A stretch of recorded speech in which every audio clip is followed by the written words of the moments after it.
This is a story that's hard to tell, but it's one that needs to be told. It's about what happened to two local women when they were barely teenagers. At the ages of 12 and 13, their innocence was stolen. They were forced into sex trafficking. This is a problem here in our city in Jacksonville. Statistics show our city is third in the state for human trafficking. The women you're about to meet are survivors. I didn't realize being here would bring up so much emotion. Sometimes when you don't know what to say, a hug says enough. We all tried to protect each other, but we did the best we could. It's been 20 years since these two Jacksonville women stood outside this apartment complex. My memories of what happened here is a lot of drugs, a lot of alcohol, and being raped repeatedly. Raped. Tatiana Yoguez and Nicole McCall are sex trafficking survivors. This didn't happen to them in some bigger city or a different state. It all took place right here in Jacksonville at multiple locations around town.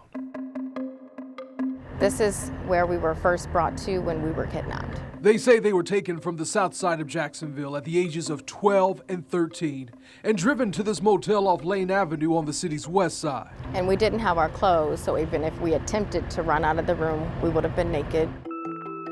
To understand their story better and how this all happened, we need to go back to a cold day in January. The year was 2002, and these three friends, Tatiana, Nicole, and Jessica, were walking home after spending some time at the mall earlier in the day. It was a nice, quiet neighborhood, never any trouble in the area. But trouble was waiting for them when three young men drove up in a car. We decided to get in the car with them. They said they'd take us home, and we trusted them. When they got into that car, Tatiana says their attitudes changed. The men said they weren't taking them home. At that point, we realized we made a bad decision. We all looked at each other, and it was just like, what do we do now? The women say they were brought to this motel. It's kind of hard seeing it because it's almost like reliving it in a sense. And what happened next is something they will never forget. As soon as we got through the door, he told us to strip down, and he took our clothes from us. He took everything that we had, he took from us.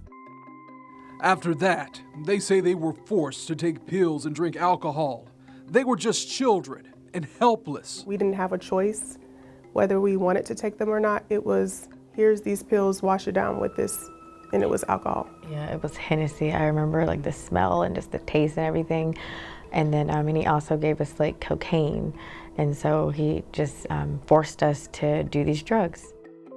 From there, men started coming into the room, taking turns raping the young girls. For almost a month, they lived this life. They lived this nightmare. We pleaded with him for him to let us go.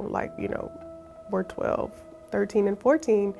We won't tell, just let us go. And he had no empathy. He had no care. It doesn't matter. I don't care how old you are, you're with me now. While they were being held captive, their families were searching. There was a missing persons report for all three of us.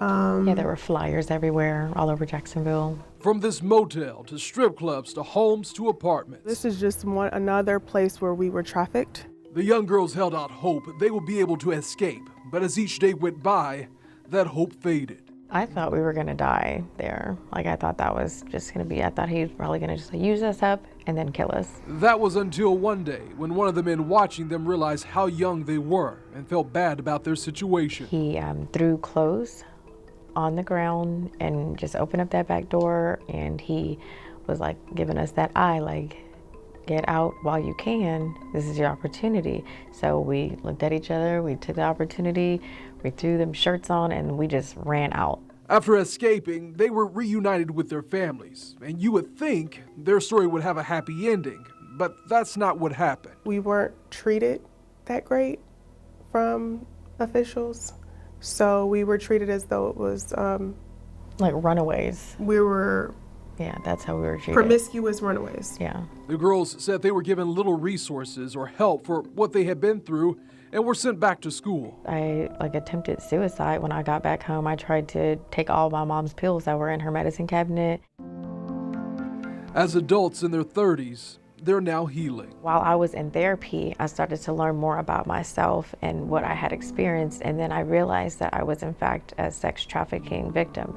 And then I shared it with Tatiana, and I was like, you know what? I'm like, we fall under that. I'm like, we were victims. That healing, now in the form of a book they wrote, sharing their life story to help others. It wasn't my idea to want to write it. Because I was like, no, I'm like, who's going to want to hear this, you know? But Tatiana was always like, just a writer, you know, just love writing.